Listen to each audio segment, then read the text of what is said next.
Bonjour et bienvenue.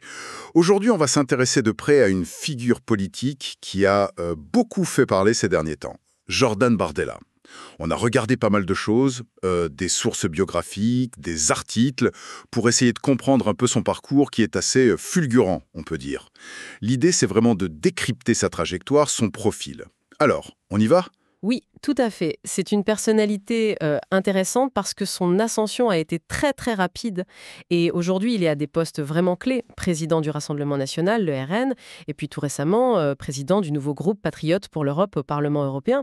Donc oui, analyser son parcours, ça permet de comprendre certaines dynamiques politiques actuelles en France et même en Europe. Alors, commençons par le début, si on peut dire, ses origines. Il est né en septembre 1995, à Drancy, c'est en Seine-Saint-Denis. C'est ça. Et on entend souvent, enfin il met souvent en avant son enfance en HLM à Saint-Denis, avec sa mère qui était ATSEM. Oui, agente territoriale spécialisée des écoles maternelles. C'est vrai que c'est une image qu'il cultive, celle du jeune de banlieue, issu d'un milieu modeste. Mais apparemment, c'est un peu plus nuancé que ça, non? Bah oui, tout à fait. Les sources qu'on a consultées montrent aussi une autre réalité. Son père, lui, est patron d'une PME, une entreprise de distribution de boissons. Et ça a fait qu'il a aussi grandi dans un cadre plus favorisé, à Montmorency, dans le Val d'Oise. Ah oui, Montmorency, c'est pas tout à fait la même chose que la cité Gabriel-Péri à Saint-Denis. Non, clairement pas. Et ça se traduit concrètement. Il est allé dans un établissement privé catholique, son père lui a offert une voiture pour ses 18 ans, il a pu voyager, donc oui, il y a cette dualité, disons, entre le récit banlieue et une réalité matérielle plus confortable. C'est souvent pointé comme un élément de sa communication politique, en fait. C'est intéressant ce contraste. Et ses origines familiales aussi. C'est un mélange. Il parle beaucoup de ses racines italiennes, c'est vrai. Oh oui, majoritairement italienne. Mais il y a aussi un quart d'origine algérienne, côté paternel. Sa grand-mère, Réjeanne Mada, son père à elle, donc l'arrière-grand-père de Jordan Bardella, Mohan Seguir Mada, était kabyle. Il est arrivé en France dans les années 30. Exactement. Et c'est un point sur lequel il communique très très peu, voire pas du tout en fait. L'accent est mis quasi exclusivement sur l'Italie. Hmm. Et niveau études alors, après le bac? Alors, il a eu un bac ES, mention très bien, en 2013. Ensuite, il a tenté Sciences Po Paris, le concours d'entrée, mais il a échoué. D'accord. Du coup, il s'est inscrit en licence de géographie à la Sorbonne, Paris 4. Mais bon, il a arrêté assez vite, sans obtenir de diplôme. En fait, il a choisi de se consacrer entièrement à la politique. Et il y a cette petite info qui circule sur son adolescence. Un pseudo sur YouTube, Mr. Jordan 8320. Ah oui. C'est ressorti ça. Apparemment, il faisait des vidéos sur les jeux vidéo. Il commentait des parties de Call of Duty, je crois. Et ça marchait pas mal d'ailleurs. Ça tranche un peu avec l'image sérieuse d'aujourd'hui, c'est Ah, sûr. oui. Bon, et l'engagement politique alors, ça vient vite? Ah oui, très tôt. Il adhère au Front National, qui s'appelait encore comme ça à l'époque, en 2012. Il a 17 ans à peine. Et il dit pourquoi? Il a déclaré l'avoir fait pour Marine Le Pen plus que pour le Front National. C'était vraiment la figure de Marine Le Pen qui l'attirait. Et après ça, ça s'enchaîne à une vitesse Ah impressionnante. oui? Comment ça? Dès 2014, il a même pas 20 ans, il devient secrétaire départemental du FN en Seine-Saint-Denis, le plus jeune de France à ce poste. En 2015, il est brièvement assistant parlementaire européen pour Jean-François Jalc. Bon, ça c'est un épisode un peu controversé, on y reviendra peut-être. D'accord. Mais cette ascension rapide, elle s'explique comment il a eu des appuis. C'est la question que beaucoup se posent. Certaines sources mentionnent des réseaux, comme celui de Frédéric Chatillon, une figure de l'extrême droite radicale, qui aurait pu jouer un rôle. Lui, Bardella, il minimise ça, il dit qu'il n'est proche que de Marine Le Pen, mais bon. En tout cas, dans le parti, il graine vite les échelons, porte-parole en 2017. Oui. Puis il prend la direction du FNJ, le mouvement jeunesse, qui devient Génération Nation en 2018. Vice-président du parti en 2019, premier vice-président en 2021. C'est là qu'il y a cette anecdote rapportée par un ancien coach en communication Ah oui. qui aurait dit qu'au début, il le trouvait un peu comme une coquille vide, qu'il fallait l'aider à paraître plus sympa, plus accessible. Ça suggère qu'il y a eu un vrai travail sur son image publique. C'est plausible, oui. Et sur le plan électoral, ça donne quoi au début? Eh bien, les premières tentatives sont pas des succès. Il échoue aux élections départementales en 2015, puis aux législatives en 2017. Mais il est quand même élu conseiller régional d'Île-de-France dès 2015. Il met un pied dans le système si on veut. Et le tournant majeur, c'est les européennes de 2019, j'imagine. Exactement. Il est désigné tête de liste du RN, un peu à la surprise générale d'ailleurs, vu sa jeunesse. Et là, coup de théâtre, sa liste arrive en tête devant celle de La République En Marche. Ça le propulse vraiment sur le devant de la scène. Il devient député européen à 23 ans. Incroyable quand même. Et au Parlement européen, il fait quoi au début? Alors au début, il siège seulement à la commission des pétitions, la PIT. C'est une commission qui n'a pas de pouvoir législatif direct, elle traite les plaintes des citoyens. Bon, c'était peut-être un rôle un peu mineur pour une tête de liste victorieuse. D'ailleurs, son activité globale au Parlement européen sera pas mal critiquée plus tard pour son manque d'implication. D'accord. Et en 2021, il y a les régionales, en Île-de-France. Oui, il est tête de liste, mais là, le résultat est plutôt décevant pour le RN. Son score est en baisse par rapport à celui de Valérie Pécresse en 2015, enfin par rapport au score du FN à l'époque. Mais arrive 2021-2022, et la nouvelle étape, non. Il assure l'intérim de Marine Le Pen. Oui, pendant la campagne présidentielle de Marine Le Pen, c'est lui qui tient la boutique, qui préside le parti par intérim. Et la consécration arrive en novembre 2022. Il est élu président du Rassemblement national. Il bat Louis Alliot, le maire de Perpignan, avec un score écrasant, près de 85% des voix des adhérents. Et là, c'est symbolique, parce que c'est la première fois que le parti n'est pas dirigé par un Le Pen. Absolument. C'est un tournant historique pour le parti, même si, évidemment, il affiche une loyauté sans faille à Marine Le Pen et se place dans sa continuité. Mais cette élection, elle a aussi créé pas mal de tensions en interne, faut le dire. Ah oui? Genre quoi? Des figures historiques comme Steve Briois, le maire d'Aigny en Beaumont, qui soutenait Alliot, ont été mises à l'écart. Briois a parlé de purge, il a accusé la nouvelle direction de vouloir re-radicaliser le parti, de revenir en arrière sur la dédiabolisation. Il y a eu des analyses aussi sur le rôle de certains réseaux dans son élection. La Good Connection. Oui, notamment Mediapart a enquêté là-dessus. L'idée, c'est que des anciens du GUD, ce groupe étudiant d'extrême droite très radical des années 70-80, qui sont pour certains restés influents dans les milieux d'affaires ou de la communication proche du RN, auraient soutenu activement Bardella. D'accord. Ça donne une idée des dynamiques internes. Peut-être plus dure sur certains points que celle de Louise Alliot ou même que la ligne officielle de Marine Le Pen sur certains sujets. Et on arrive à 2024, nouvelles élections européennes. Et nouveau succès pour lui. Il est encore tête de liste et le RN fait un score encore plus fort, plus de 31%. C'est énorme. Et dans la foulée, il prend la présidence d'un nouveau groupe au Parlement européen. Oui, le groupe Patriotes pour l'Europe, PFE. C'est une initiative lancée avec le Premier ministre hongrois Viktor Orban et d'autres partis alliés comme le FPÖ autrichien. Et cette fois, au Parlement, il intègre une commission beaucoup plus stratégique. La commission des affaires étrangères, la FET. Donc il monte en grade, y compris sur la scène européenne. Clairement, c'est une volonté d'affirmer son influence, de gagner en crédibilité internationale. Bon, alors justement, parlons un peu du fond de ses positions politiques. L'immigration, évidemment, c'est central pour le RN. Oui, c'est le marqueur principal. Son discours est très très ferme là-dessus. Opposition radicale à l'immigration. Les sources notent qu'il utilise souvent des périphrases, mais qu'il adhère à la théorie controversée du grand remplacement. C'est cette idée d'une substitution de population en Europe. C'est ça, une théorie popularisée par l'écrivain Renaud Camus. Marine Le Pen avait un peu mis de côté cette expression, mais Bardella, lui, semble y revenir plus ou moins directement. Concrètement, il propose par exemple de supprimer les aides sociales pour les étrangers en situation irrégulière, de conditionner l'accès à certaines prestations sociales à la nationalité ou à une durée de présence. D'accord. Et sur les questions de société? Le mariage pour tous, par exemple. Alors là, il y a une évolution. Au début de son engagement, il était contre. Aujourd'hui, il dit que c'est un acquis, mais il ajoute que ça pouvait être remis en cause par un RIC, un référendum d'initiative citoyenne. Donc la porte n'est pas complètement fermée. Et sur d'autres sujets? Cannabis, IA?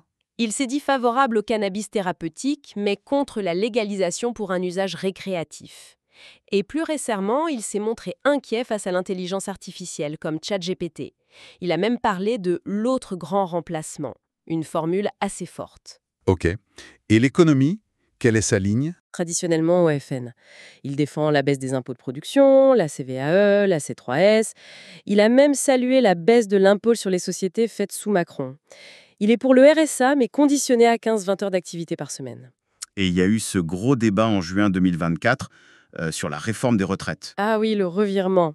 Pendant longtemps, le RN promettait d'abroger la réforme Macron qui repousse l'âge légal à 64 ans. Et puis, juste avant les législatives anticipées, Bardella a dit que finalement, ce ne serait pas fait tout de suite en cas d'arrivée au pouvoir, que ce serait pour plus tard, voire pas du tout si la situation budgétaire ne le permet pas. Ça a fait grincer des dents, non? Oui, beaucoup. Chez les syndicats, à gauche, mais aussi chez certains électeurs potentiels du RN. Les analystes y voient soit une forme de réalisme budgétaire forcé, soit une stratégie pour rassurer les milieux économiques, soit peut-être une répartition des rôles avec Marine Le Pen. Elle parle aux classes populaires, lui aux classes moyennes et aux retraités. C'est une hypothèse. Passons à l'environnement. Là, sa position est assez particulière, non? Oui, très à contre-courant. Il affiche un scepticisme très marqué vis-à-vis des politiques environnementales actuelles. Il se pose en défenseur de la voiture, de la viande. Il est farouchement opposé aux éoliennes, qu'il appelle un drame pour l'environnement. Un drame, carrément. Oui. Il est aussi contre les ZFE, les zones à faible émission dans les villes, qu'il qualifie de mesures séparatistes socialement injustes. Il dénonce l'écologie punitive, le pacte vert européen. Il y a cette analyse du Monde qui disait que s'il arrêtait les renouvelables, ça ferait monter les factures, les émissions de CO2 et ça réduirait notre souveraineté énergétique. C'est ça. Lui, il veut aussi lever les interdictions de louer les passoires thermiques. Sa vision, il la résume avec cette phrase choc: le meilleur allié de l'écologie, c'est la frontière. Qu'est-ce que ça veut dire, ça? L'idée derrière, c'est que les problèmes écologiques viendraient surtout de l'immigration, du libre-échange mondialisé. Et donc que la solution, ce serait de fermer les frontières, de revenir au localisme. C'est une vision très nationaliste de l'écologie qui met de côté les enjeux climatiques globaux, en fait. D'accord, je vois le raisonnement. Et à l'international, pour finir sur les positions, ses alliés, ses modèles? Il a souvent cité l'italien Matteo Salvini, le leader de la Ligue, comme un modèle. On sait aussi qu'il y a eu des liens par le passé avec le Cercle Pouchkine, un think tank jugé pro-Kremlin. Et sur l'Ukraine? Sa position a un peu évolué. Le RN était historiquement plutôt conciliant avec la Russie. Depuis l'invasion de 2022, il a condamné l'attaque, il appelle au retrait des troupes russes, mais il reste une certaine ambiguïté sur le statut futur de la Crimée ou du Donbass. Il semble se rapprocher de la ligne de Giorgia Meloni en Italie, condamner la Russie, mais rester critique envers l'UE. Mais il y a eu ce vote bizarre en juillet 2024, non? Oui, juste après être devenu président du groupe FI, il a voté contre une résolution du Parlement européen qui prévoyait une aide financière importante à l'Ukraine. Ça a un peu brouillé son message de soutien affiché. Effectivement. Bon, on a parlé du parcours, des idées, mais il y a aussi les controverses, les affaires, et elles semblent assez nombreuses le concernant. Oui, c'est indéniable. Son parcours est jalonné de polémiques et d'affaires judiciaires. Sur le plan judiciaire d'abord, il y a eu cette condamnation pour diffamation en mars 2025. Il avait dit que Trappes était une république islamique en miniature. La ville a porté plainte et il a perdu. D'accord. Et puis, il y a cette affaire qui revient tout le temps. L'emploi présumé fictif d'assistants parlementaires. Exactement, ça date de 2015, quand il avait 19 ans. Il était censé être l'assistant parlementaire européen de Jean-François Jalc pendant quelques mois. Plusieurs journaux, Challenge, Libé, Le Canard enchaîné et surtout l'OLAF, l'Office antifraude européen, ont enquêté. Et ils ont trouvé quoi? Des gros doutes sur la réalité du travail qu'il a fourni pour le salaire qu'il a touché, environ 40 000 € bruts. Récemment, un livre d'un journaliste de Libération, Tristan Berteloux, a même publié des éléments qui suggèrent qu'il aurait tenté de produire des fausses preuves, après coup, pour justifier ce travail. Ah, quand même. Et lui, il dit quoi? Il nie tout en bloc. Il parle d'acharnement médiatique et politique, il a attaqué Libération en diffamation, mais le tribunal a estimé que le journal avait le droit de parler d'assistants parlementaires fantômes, vu les éléments. Et suite au livre, une association anticorruption a déposé une nouvelle plainte contre lui pour escroquerie en mars 2025. Donc l'affaire est loin d'être finie. C'est une sacrée épine dans le pied. Et il n'est pas que ça comme polémique. Non, loin de là. Il y a eu ses propos sur Jean-Marie Le Pen en novembre 2023. Sur BFM TV, il avait dit « Je ne crois pas que Jean-Marie Le Pen était antisémite ». Ah oui, ça avait fait un tollé monstre. Énorme, oui. Vu les dizaines de condamnations de Le Pen père pour propos antisémites ou négationnistes, quelques mois plus tard, Bardella a dû rétropédaler, il a parlé de maladresse, puis a fini par reconnaître le caractère éminemment antisémite des propos de Jean-Marie Le Pen, mais le mal était fait, en termes d'image. Et il y a eu aussi cette histoire de compte Twitter anonyme, Repnat du Gaïto. Oui, révélé par l'émission Complément d'enquête sur France 2, selon l'enquête, basée sur des témoignages d'anciens proches et des recoupements, il aurait tenu ce compte Twitter entre 2015 et 2017.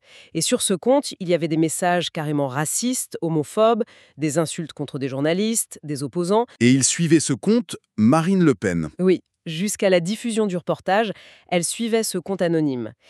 Lui, Jordan Bardella, il dément formellement être l'auteur de ces tweets. Le RN avait même menacé France Télévisions de poursuites. D'accord. Et on lui reproche aussi son manque d'assiduité, c'est ça? Oui, c'est une critique récurrente. Son travail au Parlement européen est jugé très faible par beaucoup d'observateurs. Très peu d'amendements déposés, peu présents en commission, surtout au début. On l'a aussi critiqué pour son absentisme au Conseil régional d'Île-de-France, avant qu'il ne démissionne début 2025. C'est de là que vient le surnom Barbépala que ses opposants utilisent. C'est pas très flatteur. Non. Et puis, plus récemment, il y a eu cet incident au Parlement européen en janvier 2025, où il s'est fait un peu recadrer parce qu'il semblait pas connaître une règle de procédure, et aussi l'annulation de sa venue à la CIPAC, la grande messe des conservateurs américains, Ah oui, pourquoi? à cause d'un geste de Steve Bannon, l'ancien conseiller de Trump, qui a été interprété comme une référence nazie lors d'un événement où Bardella devait parler. Du coup, il a annulé, et Bannon, vexé, l'a traité publiquement de fillette. Ambiance. Ouais, ambiance tendue. Bon, si on essaie de faire une petite synthèse de tout ça, qu'est-ce qu'on retient? On a un parcours politique hors norme, c'est clair, par la vitesse. Une image très travaillée, jeune, moderne. Oui, mais en même temps, des positions idéologiques très ancrées dans l'histoire de l'extrême droite française, voire durcies sur certains points. Et puis, toutes ces controverses, ces affaires judiciaires qui ternissent un peu l'image lisse qu'il essaie de donner. Et qu'est-ce qui est le plus marquant pour vous dans tout ça? Je dirais cette capacité à incarner pour son parti un vrai renouvellement de génération après des décennies de domination de la famille Le Pen. Ça, c'est indéniable. Mais en même temps, il semble consolider, voire renforcer les fondamentaux idéologiques, surtout sur l'identité, l'immigration. Ce mélange qui est frappant. Et son influence qui grandit, en France et maintenant en Europe, avec ce groupe FI, ça pose forcément des questions sur l'avenir de la droite radicale, sur sa normalisation. Oui, c'est une vraie question. Et peut-être pour finir, une interrogation qui reste en suspens. Face à cette ascension si rapide, à cette jeunesse au pouvoir dans un parti avec une telle histoire, qu'est-ce qui domine finalement? Est-ce que c'est l'ambition personnelle, la stratégie de com très affûtée, ou est-ce que c'est d'abord le poids d'un héritage idéologique qu'il reprend et adapte? La réponse est sans doute un peu des deux, mais la proportion, ça déterminera beaucoup de choses pour la suite, non? C'est une excellente question pour laisser nos auditeurs réfléchir, effectivement. La part de l'homme et la part de l'idéologie dans ce phénomène politique, c'est sans doute la clé pour comprendre ce qui se joue.